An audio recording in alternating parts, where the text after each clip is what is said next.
Sortir des opposés ou sortir de la dualité, croire, douter et se battre, accepter. Change un peu le cadre, voilà, j'essaie des trucs, ça permet de varier un petit peu l'énergie, c'est bien.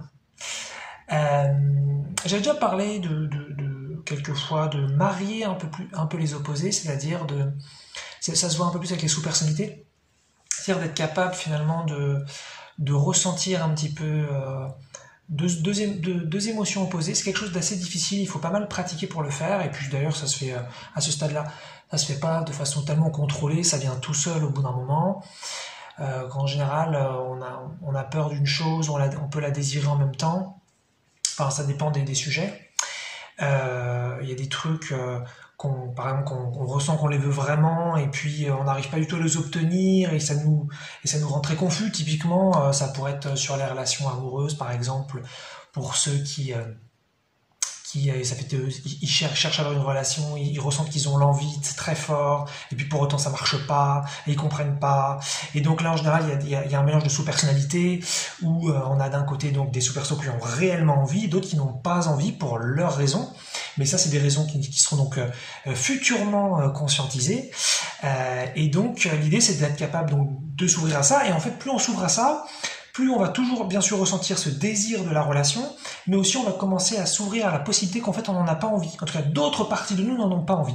Et à un moment donné, il se passe un petit peu ce truc un peu chelou, où on peut avoir un mariage des émotions, un mariage des opposés. On peut ressentir à la fois le désir et à la fois la peur, le rejet, la non-envie, voilà. Donc ça c'est quelque chose qui peut être intéressant. Et qui se fait donc, comme je dis, un peu tout ça. Et là, je voulais parler un petit peu d'autre chose. Je voulais pas parler donc de ressentir deux choses en même temps, ou de donc marier ses opposés, mais plus d'en sortir tout simplement. Et je vais donner donc l'exemple de croire, douter, et ensuite se battre, accepter. Et en fait, croire, douter, c'est quelque chose qui revient beaucoup en spiritualité, puisque dans les religions aussi, puisque voilà, on nous dit que ce ne serait-ce que Dieu, l'idéal c'est de croire en Dieu, et puis sinon croire dans ses désirs, et puis croire en soi, et puis croire dans la manifestation de quelque chose, et puis croire dans la vie, et puis etc., etc., etc. Et puis par exemple, si on prend l'exemple de Dieu, il y a un petit peu ou du divin, ou voilà, ou de l'univers, ou de l'au-delà peut-être. Chacun ses mots, la source. Eh bien, il y a un petit peu deux camps, j'ai envie de dire, un peu sur Terre, même s'il y en a sans doute plein d'autres, mais voilà, c'est pour caricaturer un petit peu. Il y a le camp de ceux donc, qui croient que ça existe, et puis de ceux qui doutent que ça existe, donc peut-être plus les athées, par exemple, ou éventuellement les agnostiques. Et puis voilà, et donc ça fait un peu ces deux camps, c'est ceux qui disent c'est vrai, d'autres qui disent c'est faux, ou éventuellement, voilà, qui sont un peu contre, mais voilà. Et en fait, moi, ce que j'ai découvert avec l'expérience de la spiritualité, c'est que la croyance et le doute, c'est un petit peu les deux faces de la même carte, ou du même dé, si c'était un dé à deux faces qui n'a pas de sens. Eh bien, c'était que ça sert à rien dans les deux cas. Enfin, c'est la conclusion de mon expérience que je vous partage. Parce que peut-être que pour vous c'est très utile, bien sûr. Mais moi, ce que je remarque, c'est que j'ai beaucoup cru, d'ailleurs, voilà, pendant longtemps. D'ailleurs, si on regarde les premières vidéos, quand Eric, donc le Eric du passé par rapport à maintenant parle, il a parlé de croyance, il a parlé que c'est intéressant de croire dans des trucs. Et donc, maintenant, le Eric de maintenant, il a changé. Donc voilà, donc, le Eric du passé fait son chemin, il dit ces trucs, c'est très bien. Et puis, Eric maintenant, il a déjà un peu évolué forcément. Et donc, croire et douter, en fait, c'est basé sur quelque chose, dans les deux cas, finalement, qui n'est pas très fonctionnel, n'est pas très applicable. En fait, en spiritualité, on veut croire, mais on veut pas vérifier. Par exemple, ça intéressera pas trop, je pense, les religieux de vérifier l'existence du divin. Alors, il faudrait bien sûr poser qu'est-ce que ça veut dire le divin, qu'est-ce que ça veut dire vérifier, évidemment. Mais en fait, c'est comme si on avait donc une double vie, une vie dans la société où les choses sont pragmatiques, contrôlées, décidées, anticipées, planifiées. Et en spiritualité, pouf, on passe en mode on croit, on a la foi, on espère, on prie, on décide pour nous, mais nous on décide pas. Et moi, voilà, je suis sorti un petit peu de ça, puisque je suis maintenant vraiment pour la vérification. Mais bien sûr, il faut faire gaffe, parce que sinon on passe en fait du camp croire au camp douter. C'est-à-dire, tant que je sais pas, je dis que c'est pas vrai, je doute, voilà, il y a un petit peu cette animosité, peut-être cette légère agressivité, cette émotion un petit peu négative. Et en fait, moi je me rends compte que même que douter c'est aussi peu intéressant finalement, et que l'idée c'est simplement de dire je ne sais pas. Et donc on va pas prendre l'exemple là du divin parce que c'est un exemple trop fort et puis trop subjectif. Mais si par exemple on veut prendre les capacités psychiques, n'importe laquelle, ça pourrait être the remote viewing puisque je m'y intéresse personnellement, ou alors ça pourrait être des formes de guérison, ça pourrait être de la psychokinésie, ça pourrait être de la canalisation d'entités, ça pourrait être plein de choses. Et bien plutôt que de dire j'y crois, plein de gens vont dire ah ouais ça j'y crois ça, ou il y en a plein qui vont dire sur la loi de l'attraction ah ouais ça j'y crois sur l'attraction, ou plutôt que de dire je doute, je pense que c'est pas vrai, et bien sortir de ces deux choses et de dire je ne crois pas, je ne doute pas, je vérifie. Et puis peut-être que d'ailleurs j'ai même pas envie forcément de m'investir et de vérifier, c'est aussi possible ça. Et donc dans ce cas-là, si je n'ai même pas envie de vérifier, je dis je ne sais pas.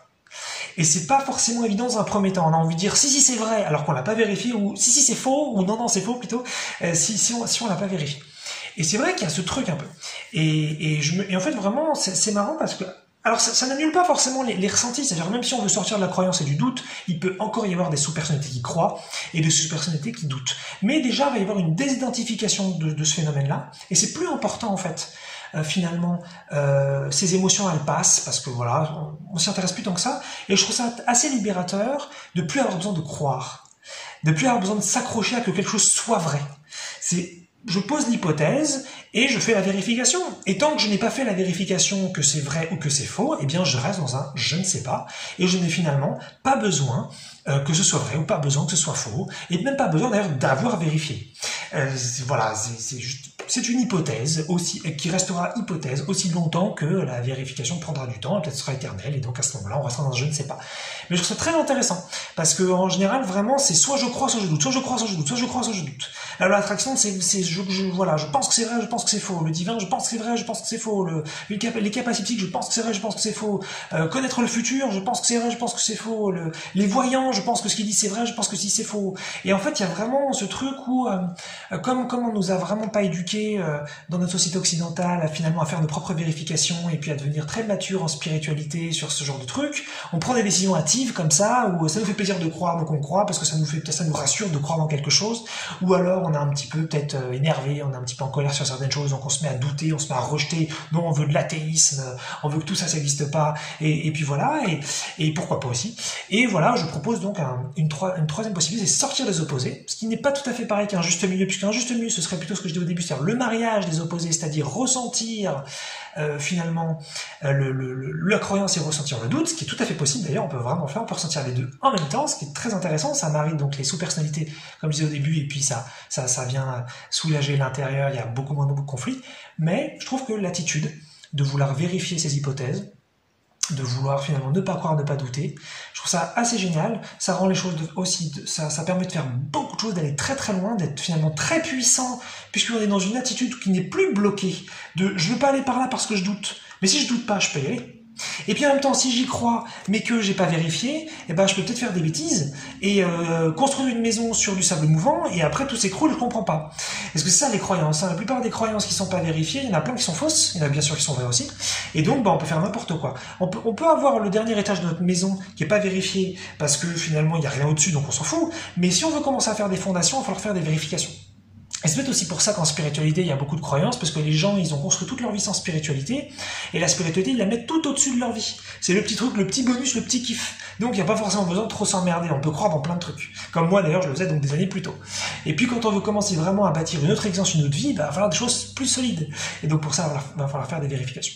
Donc, le chose que je propose, sortir donc de cette forme de dualité, c'est soit croire, soit douter. Non, ça peut être aussi, je ne sais pas, et je veux vérifier. Et on peut faire ça pour tout, et on peut aussi faire ça pour Dieu, même si là je vais pas faire de propositions sur le sujet, puisque c'est trop gros pour cette vidéo, donc je le fais pas. Mais on peut faire ça pour tout, on peut vraiment, je pense, avoir une attitude de vérification, et donc une attitude bienveillante sur le sujet et non pas non plus prouver que les choses sont vraies parce qu'on préfère qu'elles soient vraies ou prouver que les choses sont fausses, qu'on préfère qu'elles soient fausses.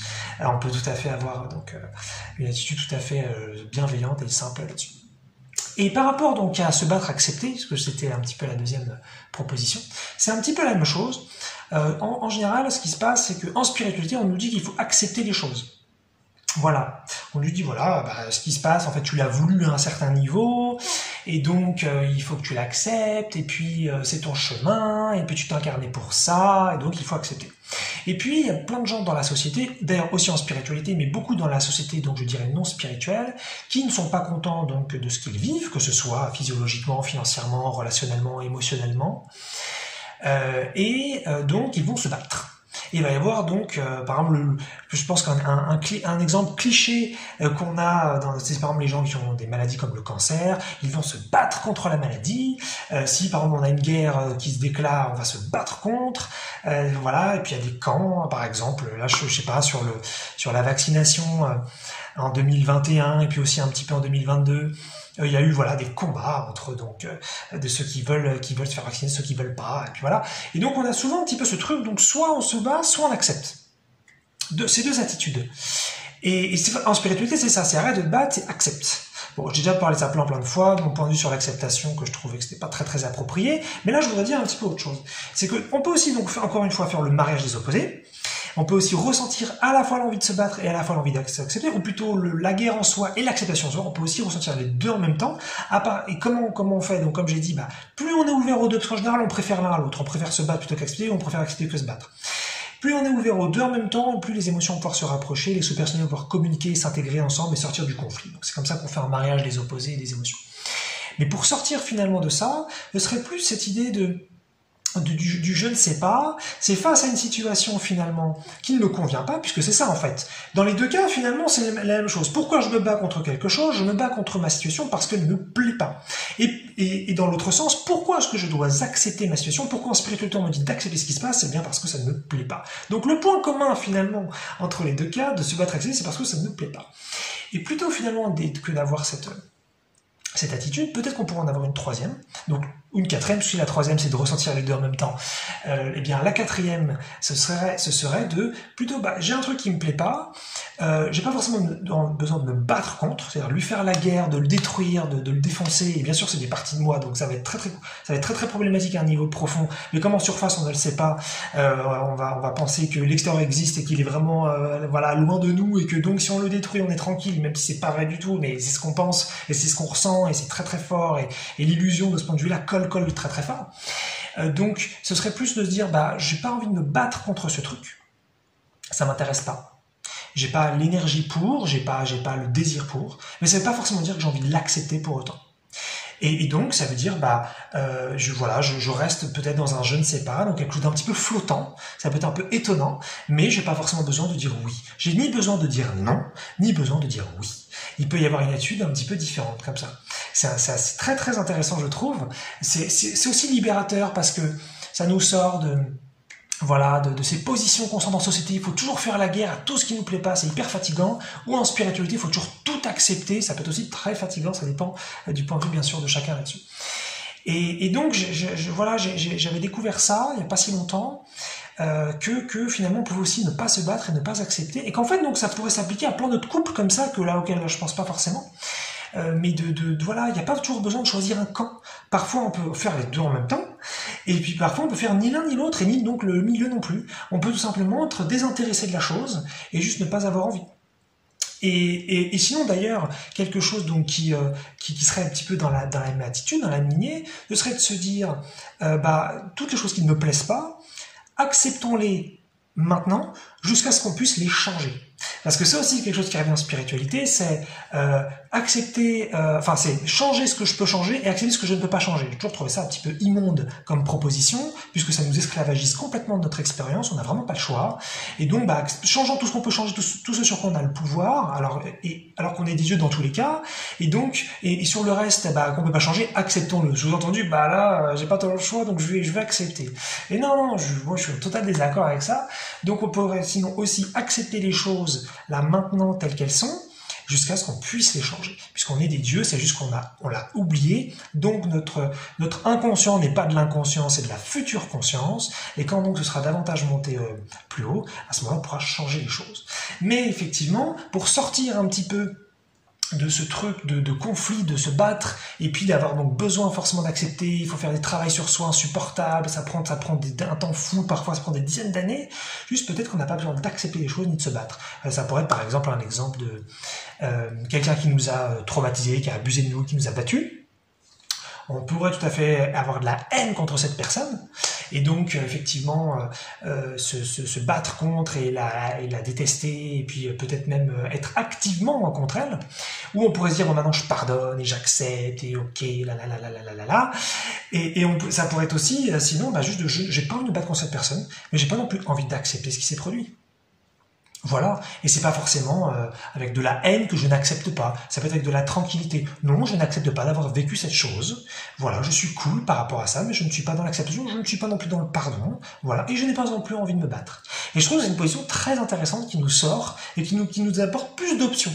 Donc, on peut tout à fait, pour faire un mini résumé, on peut croire, on peut douter, on peut faire les deux en même temps, on peut faire ni l'un ni l'autre, ni le trois, on peut donc se battre, accepter, faire les deux en même temps, ou ni l'un ni l'autre, ni le trois. Voilà, ça permet de s'ouvrir toujours davantage par rapport à nos options, par rapport à nos possibilités, et par rapport à une spiritualité toujours plus mature, toujours plus vaste, et surtout qui donne toujours plus de puissance et de possibilités. Même si, évidemment, ces choses-là, il faut pratiquer un petit peu pour que ça se mette en place. Mais voilà, des petites idées un petit peu intéressantes pour sortir aussi donc davantage de la dualité.